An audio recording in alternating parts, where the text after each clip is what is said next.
Good morning, dear students. I'm glad to see you on my lecture. I hope that all are here and we can start to work. Please listen to the lecture, look to the pictures, and also maybe do some conspects, because in explanation I'm also telling about important things. Let's start.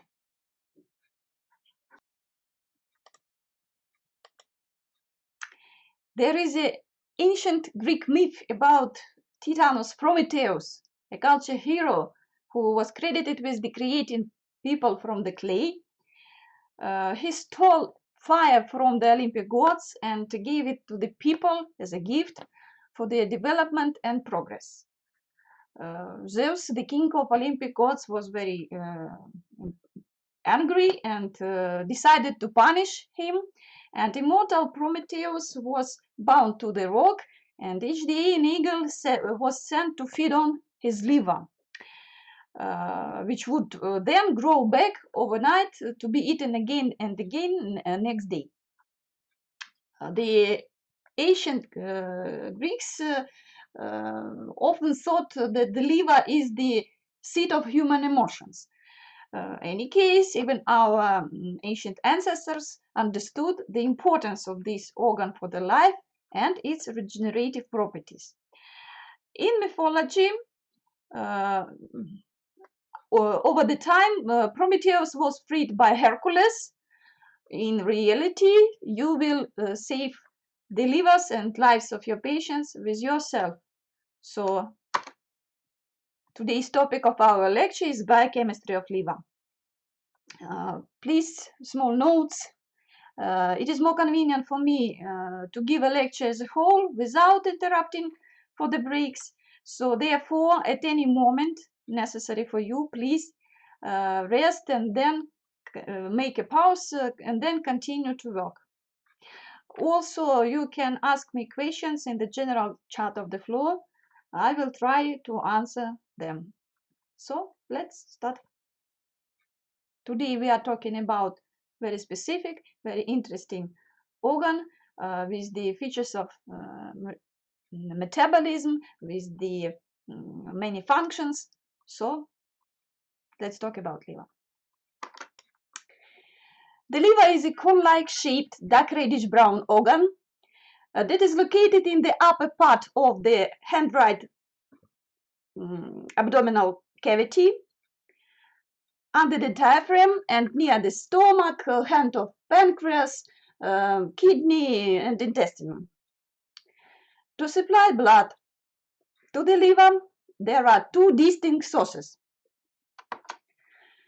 Oxygenated blood flows in from the hepatic artery. Nutrient-rich blood flows in from the hepatic portal vein. The liver holds about 13% of the body's blood supplied at any given moment. All the blood from stomach and intestines passes through the liver. More than 500 vital functions have been identified with the liver. Some of more well-known functions include production of bile that will help for digestion of fats in the small intestine, conversion of excess of glucose to glycogen for storage and maintenance of glucose level in the blood, regulation of blood level of amino acids, which are building blocks of proteins, production of certain proteins for blood plasma, regulating blood clotting, and resisting infections by making immune factors or removing toxins. Production of triacylglycerols, cholesterols, phospholipids, and also of proteins for their transport. Conversion of poisonous to less toxic compounds, detoxification of ammonia by synthesis of urea, metabolism of nucleotides, clearance of bilirubin, clearance of blood from drugs, and then. And knowledge about specific structure of liver helps to understand this polyfunctional character of this organ and some features of metabolism of substances.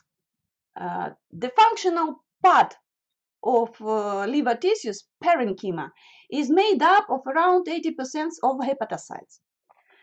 The term parenchyma is a Latin word from Greek that means visceral flesh. Ancient anatomists used it referring to functional parts of organs, in contrast to term stroma, which refers to the structural tissues of organs that are usually made from connective tissue. Other cells of liver are represented by endothelial sites, of course, different satellite sites, and dendritic cells, macrophages, Kupffer cells, and then. The pyramidal section of the liver segment, is in connection with so-called hepatic triad, the branch of portal vein of the second order, its own branch of hepatic artery, and corresponding branch of the hepatic duct. Each 8 liver segments consist of 1,000 lobules, small lobes.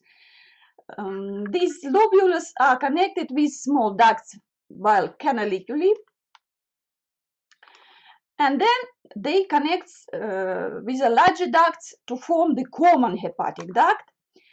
The common hepatic duct transports the bile made by liver cells to the gallbladder, and then to the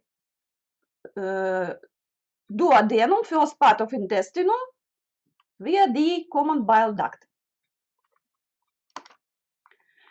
Let's summarize our knowledge about functions of liver. This is, of course, participation in digestion and distribution of nutrients. It's a participation in all types of metabolism: proteins, lipids, carbohydrates, vitamins, minerals, nucleic acids, excretory function, destruction of toxic substances, both formed in body or foreign, and depot, of course, of blood, glycogen, iron, vitamins, etc.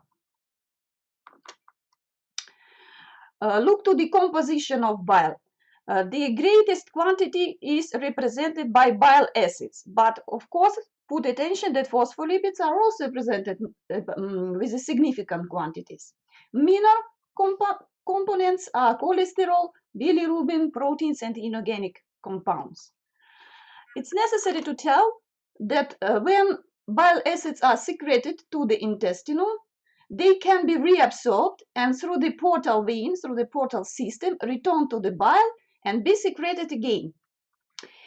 It is named enterohepatic circulation, and each molecule of bile acid can circulate 7-10 times, but after this, of course, they will be excreted with the feces.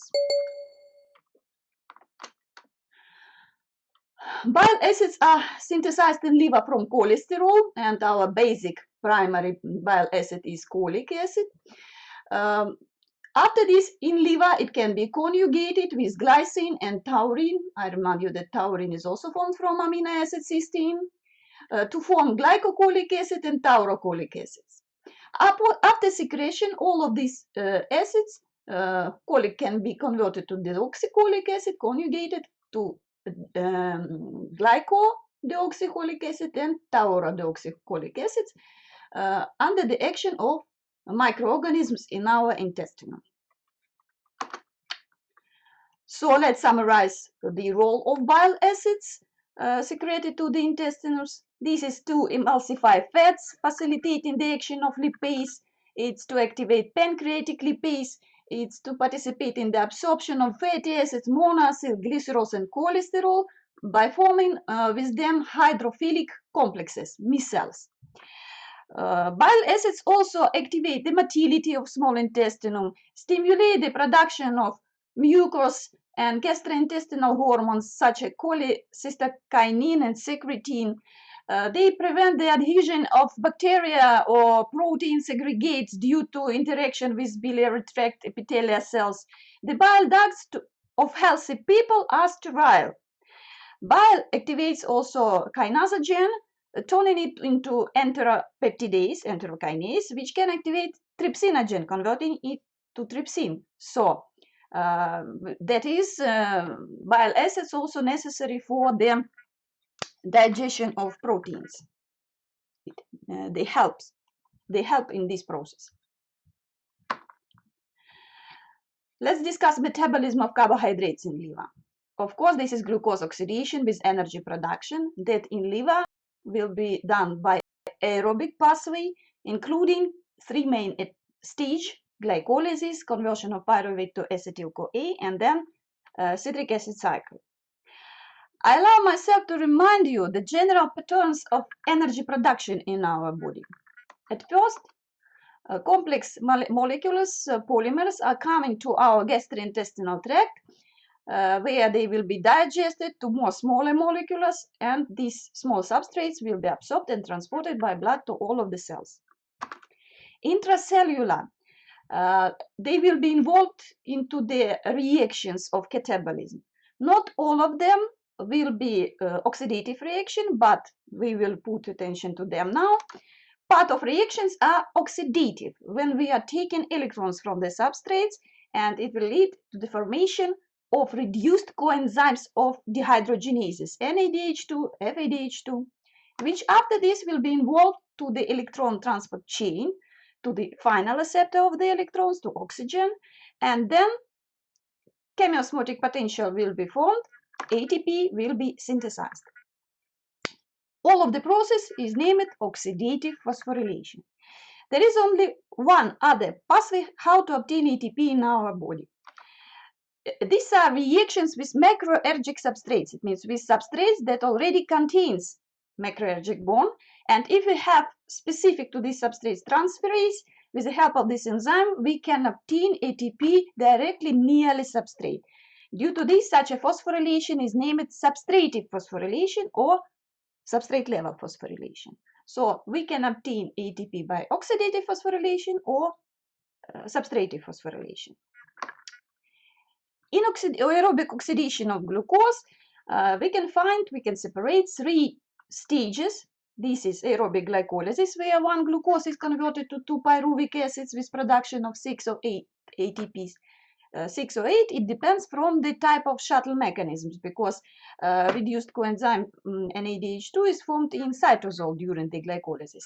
In liver, note that we have glycerol phosphate shuttle mechanism working, and due to this 6 ATP we can produce in liver during the glycolysis. Then the second stage, my dears, very often in your answers you are forgetting about this very important stage. The quantity of produced energy is comparable with the glycolytic energy production. So oxidative decarboxylation of pyruvate or pyruvate dehydrogenatic reaction. In this reaction, 2 molecules of pyruvates are converted to 2 molecules of acetyl-CoA. It means activated 2-carbon unit is formed to come after this for citric acid cycle. Citric acid cycle is started from the reaction between acetyl-CoA and oxaloacetate with formation of citrate. My dears, between glycolysis and citric acid cycle, don't forget about pyruvate decarboxylation. And decarboxylation also, 2 molecules of carbon dioxide here at this stage go to the air. Third stage is a Krebs cycle, citric acid cycle, where 2 acetyl coenzyme A completely catabolized and 4 molecules of carbon dioxide go away. Look, that this is the more rich with energy stage. It is possible to obtain 24 ATP molecules here. Very often you tell us during your answers that after this respiratory chain starts to work. It's not completely correct. All 3 stages are combined with respiratory chain, because in all of 3 these stages reduced coenzymes of dehydrogenases are formed. So from aerobic glycolysis, from oxidative decarboxylation of pyruvate, from citric acid cycle, reduced coenzymes will bring electrons to the electron transport chain to oxygen with production of ATP. So all 3 stages contain reactions of dehydrogenation. Dehydrogenation is equivalent of oxidation in our body. So In addition to oxidation of glucose, of course, metabolism of fructose and galactose can be performed in liver.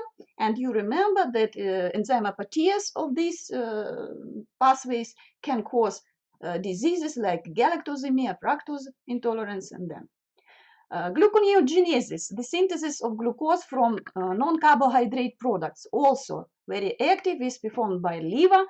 And this is the second pathway, how to obtain glucose during the starvation periods. Pentose phosphate pathway. Put attention that this pathway is active in liver. Compare, only 0.3% of glucose can be converted by this pathway in muscles. In liver, nearly 3% of glucose will be oxidized by this alternative oxidative pathway to produce NADPH2, which is necessary for lipid synthesis and antioxidant reactions, and with the production of ribose 5-phosphate for nucleic acids and nucleotides metabolism.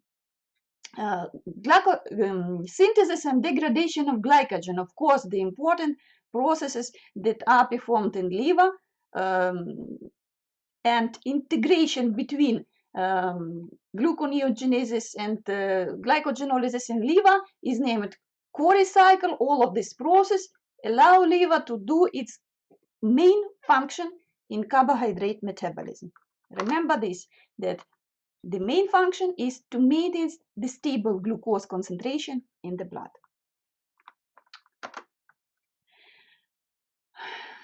The first reaction that can be done in any cell with glucose and in liver cell the same, this is phosphorylation of glucose and conversion it to glucose 6-phosphate.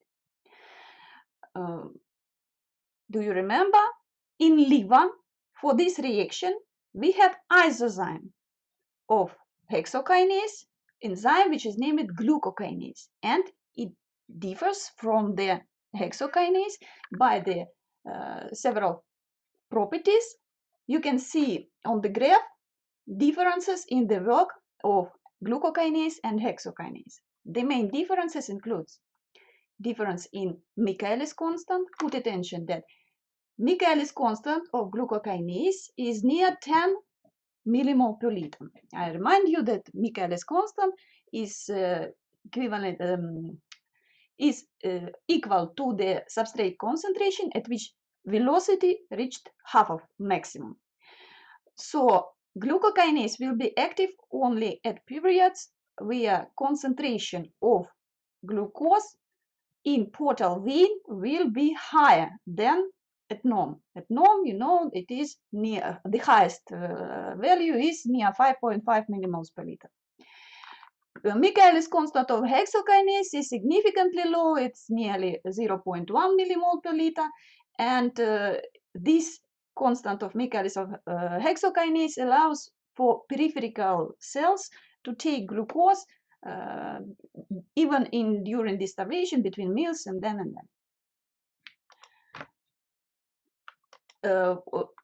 Also important that glucokinase is not inhibited by glucose 6-phosphate. The concentration of glucose 6-phosphate must be high in the liver cells because glucose 6-phosphate is used in liver cells not only to be oxidized but also for the conversion of glycogen. And hexokinase, which is inhibited by glucose 6-phosphate, will regulate the uptake of glucose by other cells at the level which is necessary only to their survival to normal rate of metabolism. So glucose, after conversion to glucose 6-phosphate, after this can be directed to oxidative pathway or can be used for glycogen synthesis or for pentose phosphate pathway. Let's look what enzymes will determine the velocity of all of these metabolic ways. The first we named already, this is glucokinase that convert glucose to glucose 6-phosphate. Then, if phosphofructokinase and pyruvate kinase will work, aerobic oxidation will be started. These are two more regulative enzymes of aerobic glycolysis. Then pyruvate is converted to acetyl-CoA and go to citric acid cycle. There are several regulative enzymes for citric acid cycle, but the most important is isocitrate dehydrogenase. In excess of glucose 6-phosphate, it is converted to glucose 1-phosphate by mutase, and then glycogen synthase uses it for the glycogen synthesis. If necessary, to put glucose to the blood, glycogen phosphorylase will convert it back to the glucose 1-phosphate and then to the glucose 6-phosphate. Here we need special enzyme for dephosphorylation of glucose 6-phosphate and conversion it to free glucose. Only free glucose can leave the cells. Phosphorylated monosaccharides cannot leave the cells. So we need enzyme which is named glucose 6-phosphatase.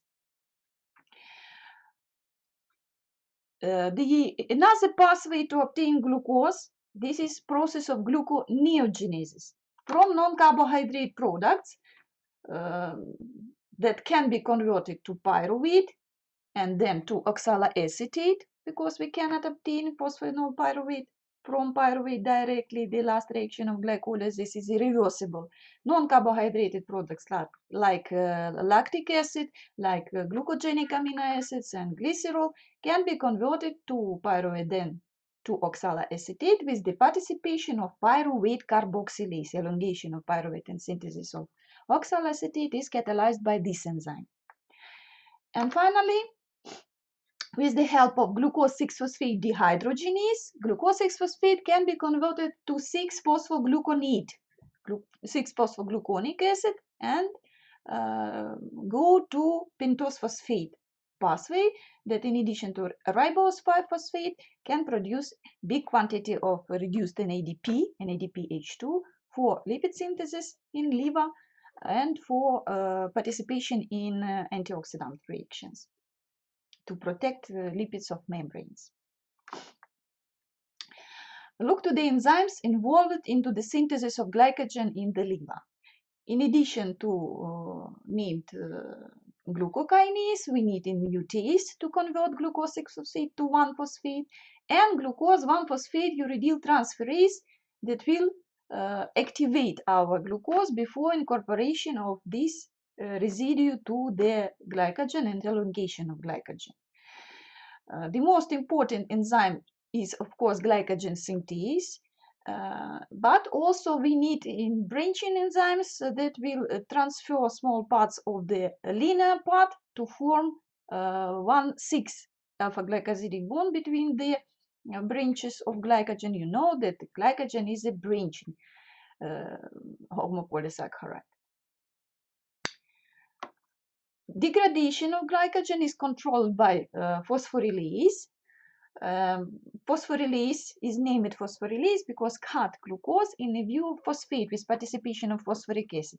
It's similar to the formation of name of the enzymes hydrolases. It's a cleavage of bond with attachment of water. Then by mutase, it is converted to 6-phosphate, and we named already this enzyme glucose 6-phosphatase is necessary to cut phosphate group. Put attention that this enzyme is absent in muscles. It is not expressed in muscles, and due to this, glycogen, which is synthesized in muscles, cannot be used to maintain level of glucose in blood. Total quantity of glycogen is higher in muscles because mass of muscles is higher than mass of liver, of course. But only liver participating in the maintenance of blood level of glucose.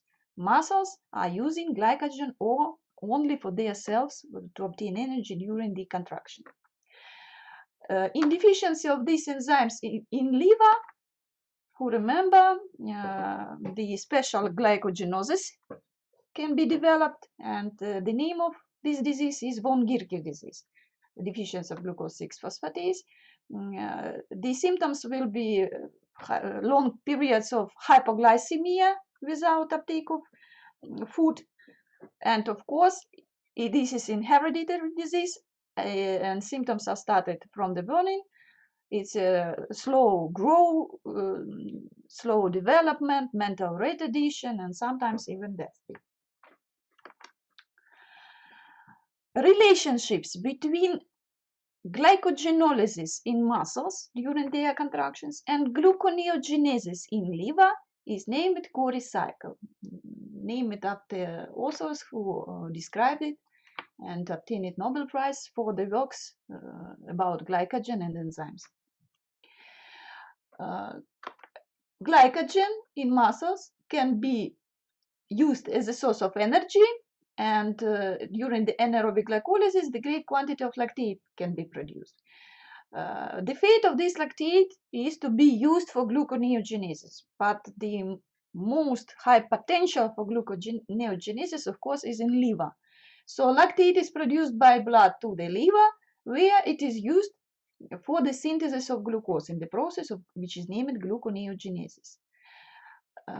During the period of relaxation of muscles, it means, of course. Then this glucose can be used both for synthesis of glycogen in liver or go with the blood return to the muscles where it can be used for the synthesis of glycogen and then for oxidation. So these relationships between glycogenolysis in muscles and gluconeogenesis in liver is named Cori cycle or glucose lactate cycle.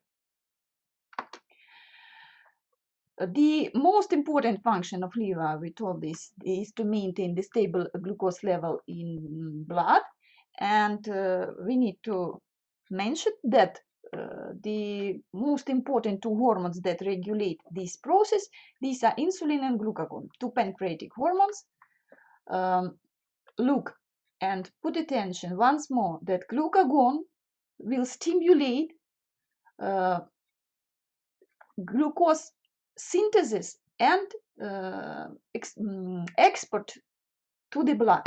So degradation of glycogen and gluconeogenesis is under the action of glucagon. Glucose go away. It's a memory rule to remember what is the function of glucagon in carbohydrate metabolism. Insulin, opposite, will stimulate usage of glucose for oxidation and for synthesis of glycogen in the liver. So insulin for other tissues, it's glucose go inside of the cells, and inside of the cells, please go somewhere to oxidation or to glycogen. Insulin and glucagon helps to the liver to maintain level of glucose and supply all peripheral tissues and especially brain with glucose during the starvation period and between meals. Let's discuss about metabolism of lipids in the liver. Of course, lipolysis can be done in liver. Lipolysis stages, these are fatty acids, beta oxidation, conversion them to acetyl-CoA, and then oxidation of acetyl-CoA in Krebs cycle, and oxidation of glycerol. If you remember, glycerol must be phosphorylated, and after dehydrogenation, it can be incorporated into the glycolytic pathway. But more characteristic for liver anabolism of lipids. Why? Because usual fuel for us is glucose, and of course liver is taking glucose primary in our body by the portal vein after absorption in the intestine. Synthesis of triacylglycerols and phospholipids, important function of liver. It includes the synthesis of fatty acids after carboxylation of acetyl-CoA and formation of malonyl-CoA. It is used for the synthesis of palmitate. Then palmitic acid, if necessary, can be elongated, desaturated. This will be performed by microsomal enzymes. And then phosphorylated glycerols, activated glycerols, participate with the fatty acids and acyl coenzymes A transferase in the formation of subsequently phosphatidic acids and then phospholipids or triacylglycerols. Of course, liver cannot store the lipids. We mentioned polyfunctional character of this organ. There is no place for storage of liver of lipids in the liver because many enzymes must work with a high velocity. Other functions must be performed. So liver is actively synthesizing lipids, but must also organize their transport from the liver to other peripheral cells and to adipose tissue where, for example, triacylglycerols can be stored. So liver must synthesize apolipoproteins, so special proteins to cover hydrophobic lipids to make them more soluble in blood water stream, and this very important function we will a little bit detailable look a little bit later. One more, of course, synthesis of cholesterol for membranes and formation of bile acids directly in the liver, and ketone bodies formation. I will remind you that ketone bodies, these are water-soluble compounds like beta-hydroxybutyrate and acetoacetate that are formed from acetyl-CoA. In excess of this acetyl-CoA, in small quantity, liver normally is synthesizing ketone bodies to supply our peripheral organs, especially cardiac muscles, skeletal muscles, brain. Brain is not doing beta oxidation, but can use ketone bodies with the water-soluble form of acetyl-CoA. It's more convenient to give acetyl-CoA for the peripheral cells than glucose, because glucose must be converted to acetyl-CoA by many reactions. But it is not possible to do this all the time for liver. Because ketone bodies can change the pH of blood, you must understand this, and during the oxidation of fatty acids, a big quantity of acidic components can be formed. Due to this, we prefer use glucose normally, which is water soluble in comparison with lipids, and ketone bodies are synthesized but in small quantity. Quantity of ketone bodies can be increased only in case when glucose is not available for oxidation. This is during the starvation, long starvation, and this is during the diseases accompanied with the absence of insulin, like diabetes mellitus. But as I told you, one of the most important function of liver in lipid metabolism, this is the synthesis and formation of lipoprotein particles. I want to remind you what are them, how do they constructed.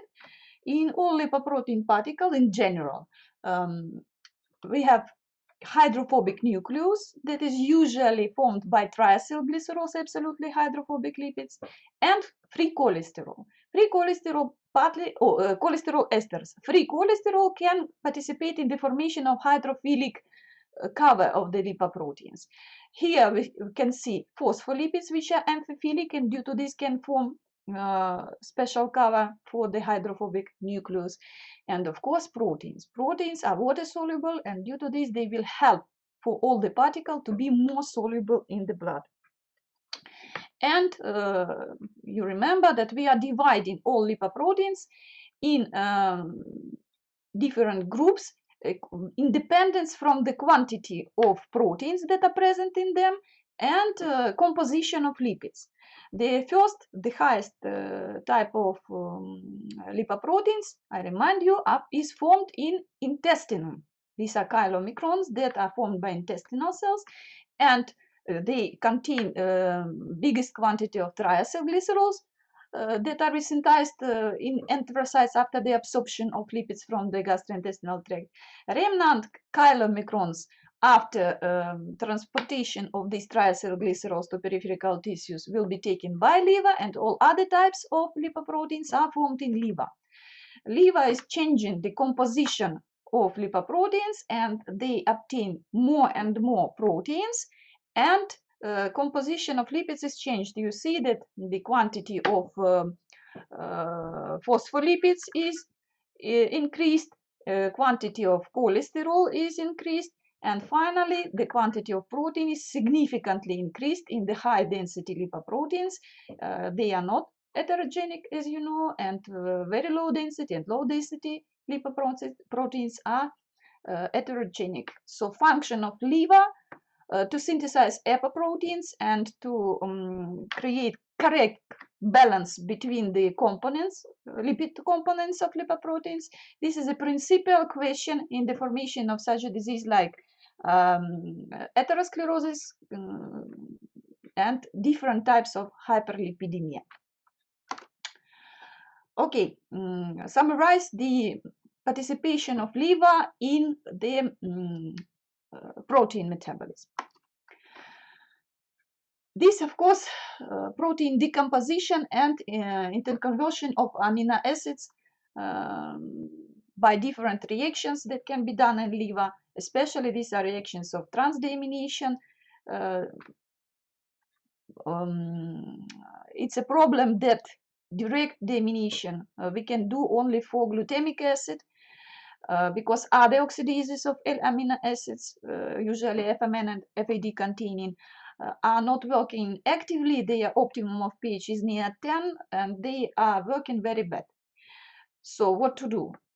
We have glutamate dehydrogenase that can easily deaminate glutamate, and all of the amino acids can be easily transaminated at first with alpha-ketoglutarate, which is absolutely normal component of the hepatocytes, and only after this glutamate will be deaminated and ammonia will be taken away. Reactions of transaminases also are very necessary for the synthesis of non-essential amino acids, which after this will be used for the synthesis of proteins. Conversion of amino acids to low molecular weight nitrogen-containing compounds. Liver is the center of the production of many very important substances which are still nitrogen-containing. These are, for example, already mentioned today, taurine for the creation of taurocolic acid. It also can be first stage of creatine formation. This is purine synthesis, and then. Conversion of proteins into the carbohydrates and lipids. This integration between the all types of metabolism very good is visible, especially in the action of liver. As we told, glycerol from the lipids can be incorporated into the processes of gluconeogenesis. Also, glucogenic amino acids from the proteins can be incorporated in this moment. In its order, for example, pyruvate obtained from glucose can be used by reactions of transaminases for the synthesis of alanine if you did not obtain alanine. It's a bad example, but because alanine is widely distributed in the dietary proteins. But anyway, it's a possibility to understand that we can redirect carbon from the one type of organic compounds to another one. What we cannot synthesize, remember, we cannot synthesize glucose from acetyl-CoA, unfortunately, and we cannot synthesize so-called essential factors of the food. These are polyunsaturated fatty acids from the lipids, and these are essential amino acids. For the protein, it's principal because nearly half of amino acids are essential.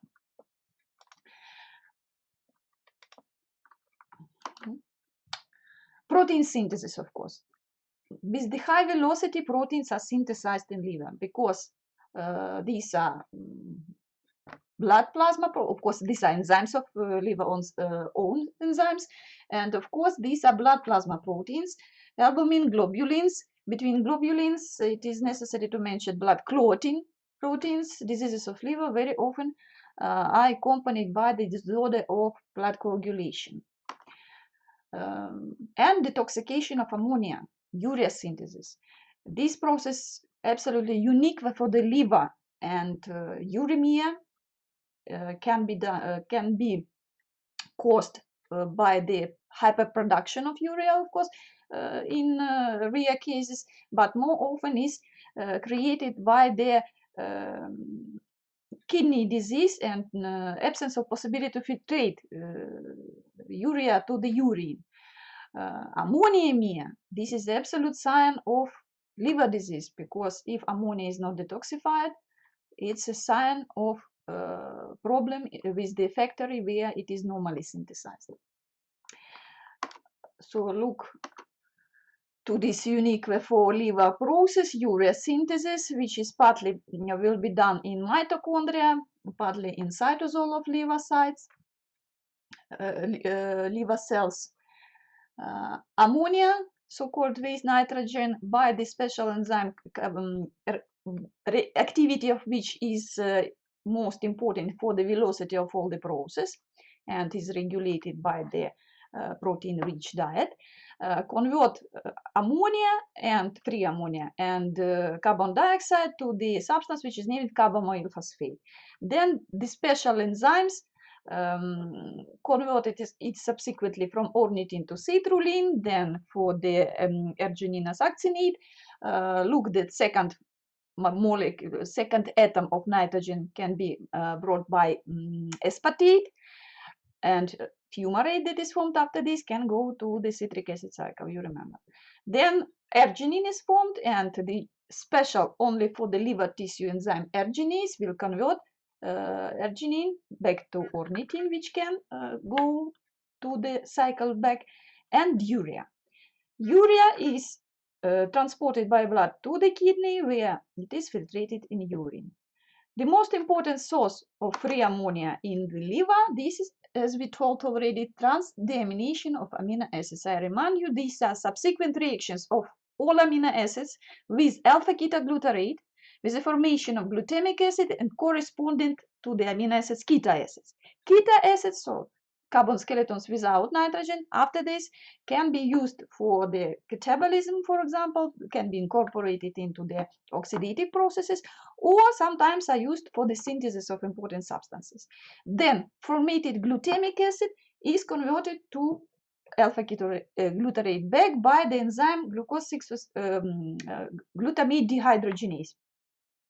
Free ammonia used by urea cycle for the synthesis of urea. Alpha-ketoglutarate can go to citric acid cycle or to the next reactions of transamination. This process we are naming indirect deamination of amino acids or transdeamination. For the synthesis of urea, not small quantity of ATP is necessary. You remember this.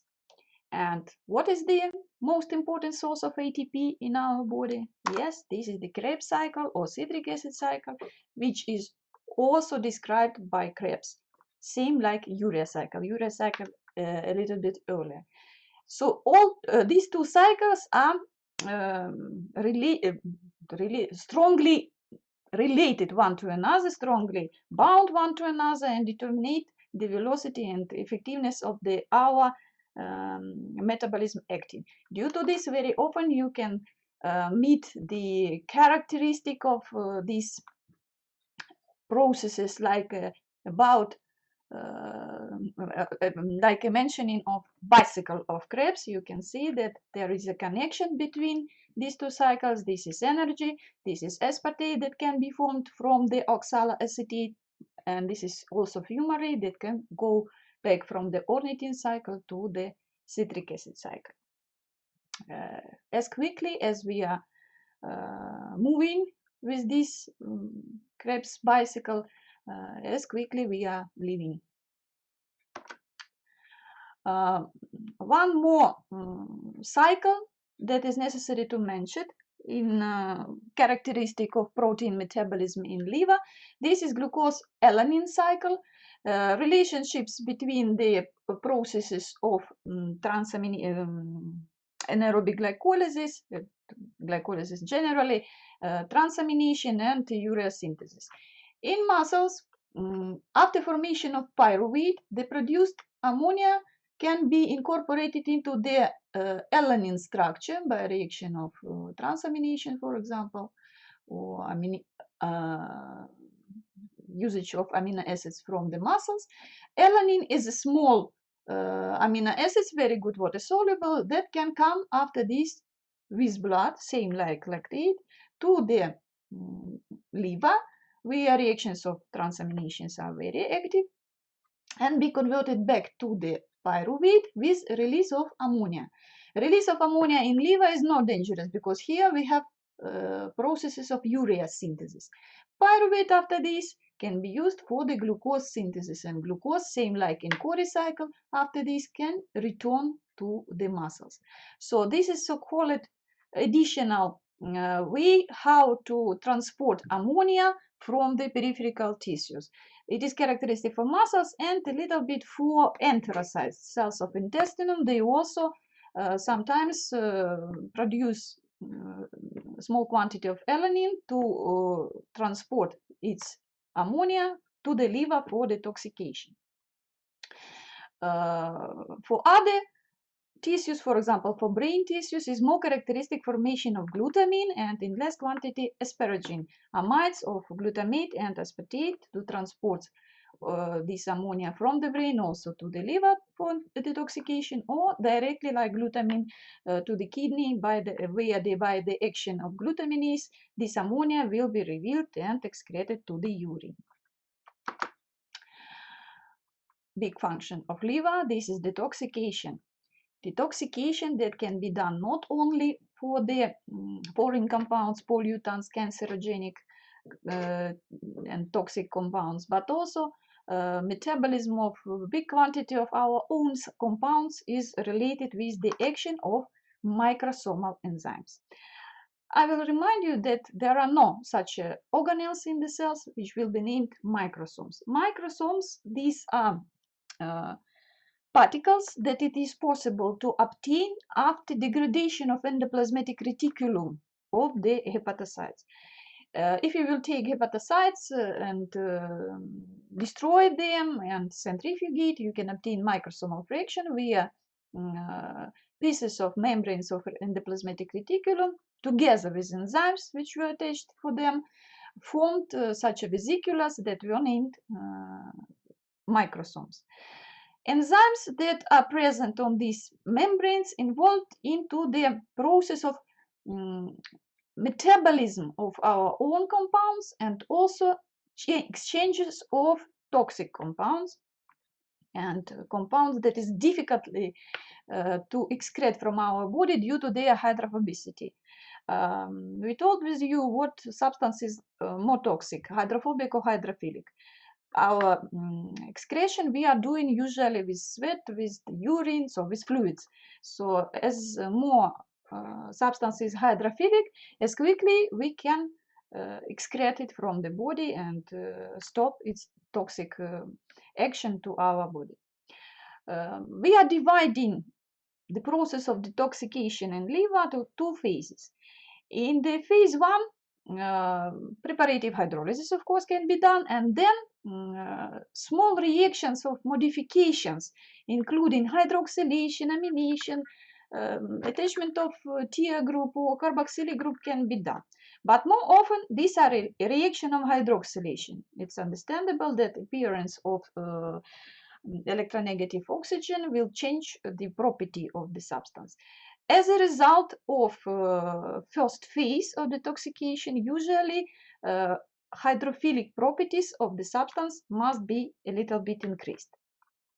The most important enzyme that is involved into the hydroxylation reaction, this is cytochrome P450. And due to the function of liver, detoxification is mainly a function of liver. The highest concentration of this enzyme you can find, of course, in microsomes, in hepatocytes, in the plasmatic reticulum of liver cells. Cytochrome P450, this is the heme-containing enzymes with high, with very wide substrate specificity, and it catalyzes the incorporation of one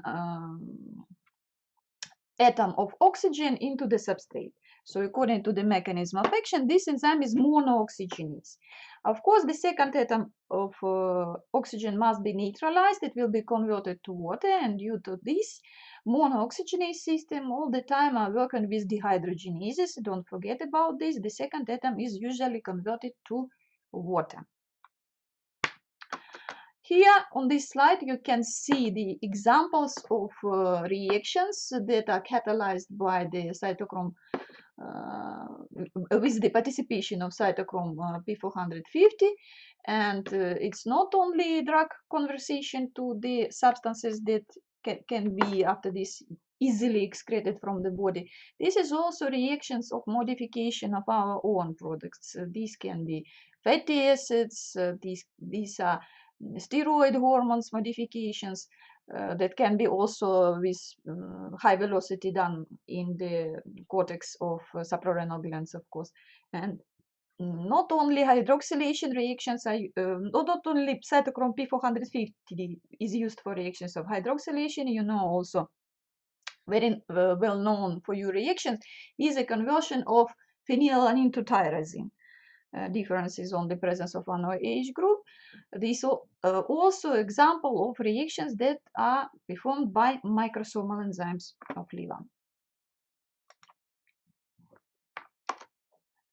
The phase 2 includes conjugation reaction.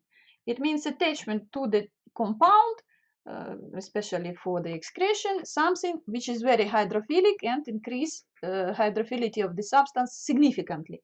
What reactions can be used? This is glucuronidation, attachment of glucuronic acid. Glucuronic acid is a derivative of glucose, and you know very good the substance which is detoxified by glucuronidation. This is the bilirubin, resulting substance from heme catabolism. But also other reactions can be done. This is attachment of sulfuric acid residues, acetylation, methylation, conjugation with the tripeptide glutathione, amino acids like glycine, glutamic acid, taurine, residue of cysteine. And then the result of second phase is the remarkable increase of hydrophilic properties of the substances, and this allow for the liver to excrete these substances by production is to the bile, secretion is to the bile, and through the bowel with feces, or put this substance in not very high concentration in the blood, which will be filtrated in kidney, and then the substance will be excreted with urine. Don't forget about participation of liver in pigment metabolism. In our red blood cells, we have a hemoglobin, and hemoglobin, it's a complex protein that contains heme. Same with cytochrome P450, catalase, peroxidase, and other enzymes. Heme is interesting compound, and as in some other cases, this compound can be synthesized in our body, but cannot be completely catabolized for CO2 and water. After destruction, after hemolysis of the old erythrocytes, hemoglobin is coming to the cells of reticuloendothelial system, where it is converted to substance which is named bilirubin through some stages. Bilirubin is compound toxic, non-soluble. It must be transported from reticuloendothelial cells of all of the body to the liver for its detoxification, and it can be done in the complex with albumin. This complex of lipid-soluble, water-insoluble bilirubin that is formed from inside of reticuloendothelial system is named indirect bilirubin or unconjugated or free bilirubin.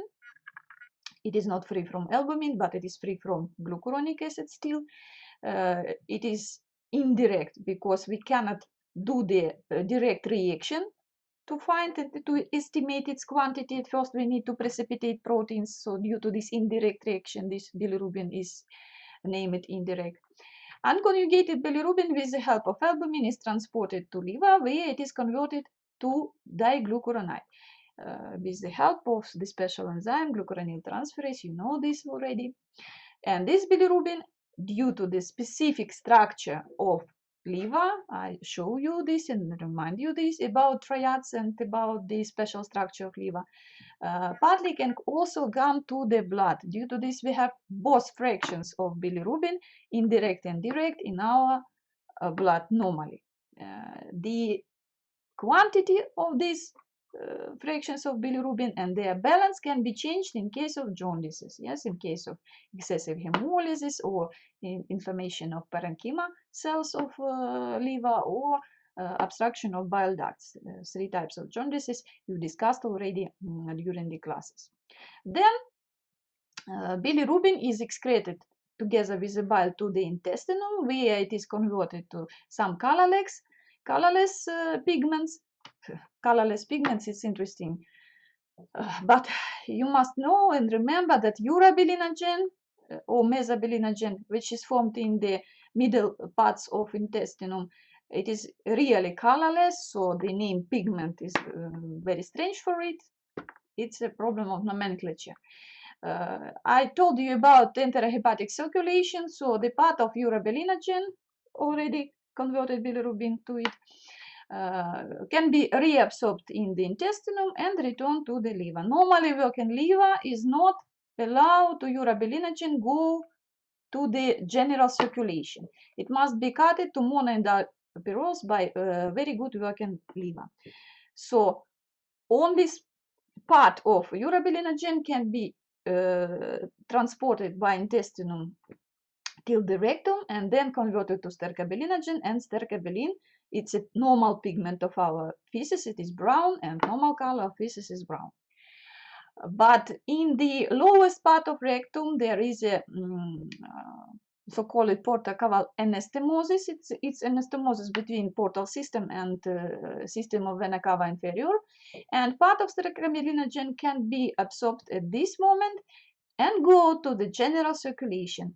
It will go without destruction to the kidney, where it is filtrated and gives the light yellow color to our urine due to the presence in very small quantities. So the pigment of feces and urine is the same. This is stercobilin.